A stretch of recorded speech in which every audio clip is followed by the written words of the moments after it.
खाऊन घ्या. ते मला नाही राहायचं इथे. इथे राहणं अशक्य आहे आता माझ्यासाठी. अहो ह्याचा विचार आधी करायला पाहिजे होता कलेक्टर बाई. खाऊन घ्या. अहो मी काय केलंय मला सांगा ना आधी. या बघा, तुमच्या प्रश्नाची उत्तर द्यायला मला वेळ पण नाही आणि अधिकार पण.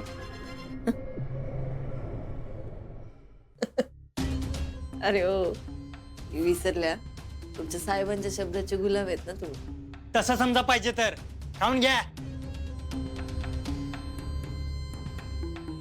ऐक नाही बाबा, सोड ना प्लीज. पैसे पाहिजेत का तुम्हाला? मी देईन. हा किती पाहिजेत पैसे बोल ना. आम्हाला पैसे देणार? हा किती देणार पैसे? आता एवढं म्हणतायच तर एक आनंदाची बातमी देतो तुम्हाला.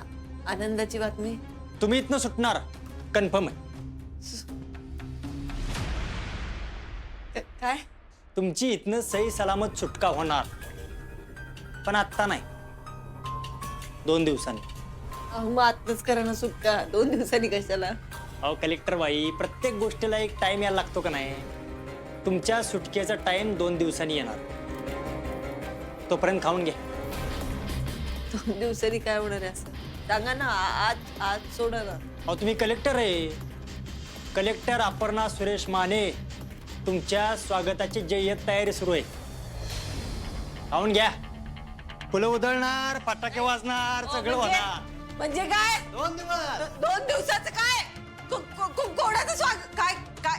ओ ओ 2 दिवस म्हणजे काय? ओ ऐका ना. काय काय काय बोला? 2 दिवस म्हणजे काय? कलेक्टरची जय्यत स्वागत काय बोला? 1 मिनिट. म्हणजे यांना जे हवंय ते 2 दिवसात करणार आहेत का? काय बोला? आपण काहीतरी कर. तुम्ही काय काय म्हणाला तुम्ही? 2 दिवस काय? जी आज शहरात एवढ्या मोठ्या घडलेल्या घटनेबद्दल काय वाटतंय तुम्हाला? हा काय प्रश्न झाला का? हे शहर आमचं आहे, इथली लोक आमची आहेत आणि इथं काय बसून खायला आम्ही लोकप्रतिनिधी झालोय का? सकाळपासून डोक्यात एकच विचार आहे, कशाखाली घास उतरलेला नाही आमच्या. हा प्रकार ज्यानं कुणी केलाय का नाही त्याला लवकरात लवकर शोधून गुन्हेगाराला शिक्षा झाली पाहिजे. जी या सगळ्या परिस्थितीमध्ये तुम्ही काही मदतीचं आवाहन करणार आहात का? नक्कीच. मी सगळ्या लोकांना अशा परिस्थितीत एकमेकांना मदत करण्यासाठी आवाहन करतो तुमच्या मार्फत. जिथं कर्मचारी कमी पडतील तिथं आम्ही आमचे कार्यकर्ते कामाला लावणार आहे. जोपर्यंत शहर यातनं बाहेर येत नाही तोपर्यंत आम्ही प्रयत्न करत राहणार. आम्ही सगळी संपत्ती पणाला लावू पण लोकांना यातनं बाहेर काढू. जी एवढी मोठी घटना घडली तरी कलेक्टर मॅडम बाहेर आलेले नाहीत अजून, काय सांगाल? त्यांचा एवढा मोठा ऍक्सिडेंट झाला, यातून बाहेर येण्यासाठी त्यांना आपण थोडा वेळ देणं गरजेचं होतं आणि आपण त्यांना वेळ दिला. त्यांची तब्येत स्थिर नसताना त्यांनी कामावर रुजू व्हावं अशी अपेक्षा करणं खरं तर चुकीचं आहे. पण परिस्थितीच अशी आहे की याला पर्याय नाही. अधिकाऱ्यांना आता सूत्र हाती घ्यावीच लागतील. तुम्हाला काय वाटतं, कलेक्टर मॅडम हे सगळं हाताळू शकतील? अहो एक नाही, अशा कितीतरी वेळा त्यांनी स्वतःला सिद्ध केलेलं आहे. त्यामुळं ही परिस्थिती त्या हाताळतील अशी मला खात्री आहे. त्यांनी लवकरात लवकर रुजू व्हावं.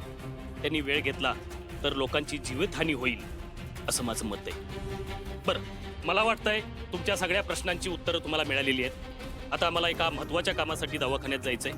चला येतो. नमस्कार.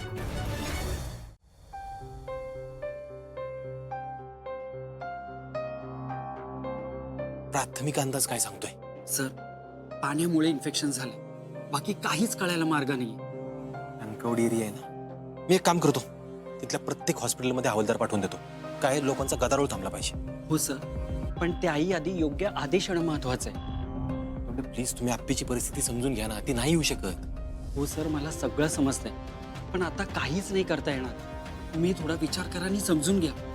हे बघा, दवाखाना असो किंवा हॉस्पिटलमधले उपचार असो किंवा फाईल्सवर सह्या असो, या सगळ्या ठिकाणी आता मॅडमची खूप गरज लागणार आहे. आणि सर्वात महत्वाचं म्हणजे मी माझ्या वरिष्ठांचे आदेश नाही फेटाळू शकतो. वरिष्ठांशी मी बोलतो. त्याची काही गरज नाही.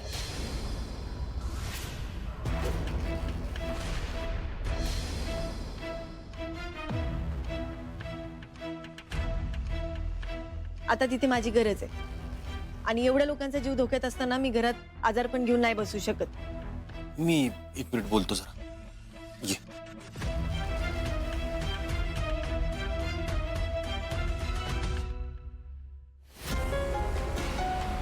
तुला कळतं का? हा, कलेक्टर आहेस तू? खरंच कलेक्टर आहेस तू? ट्रेनिंग झालं तुझं? कलेक्टरची कामं जबाबदाऱ्या काय असतात काय माहिती का तुला? तरी पण तिकडे जायचं म्हणतेस का तू? जरा डोकं चालव. पाण्यातून पसरणारा आजार येतो, एवढ्या लवकर कव्हर होणार नाही. तिकडे जर लोक मिली ना, सगळी जबाबदारी तुझी असेल. तरी बी मी झालं.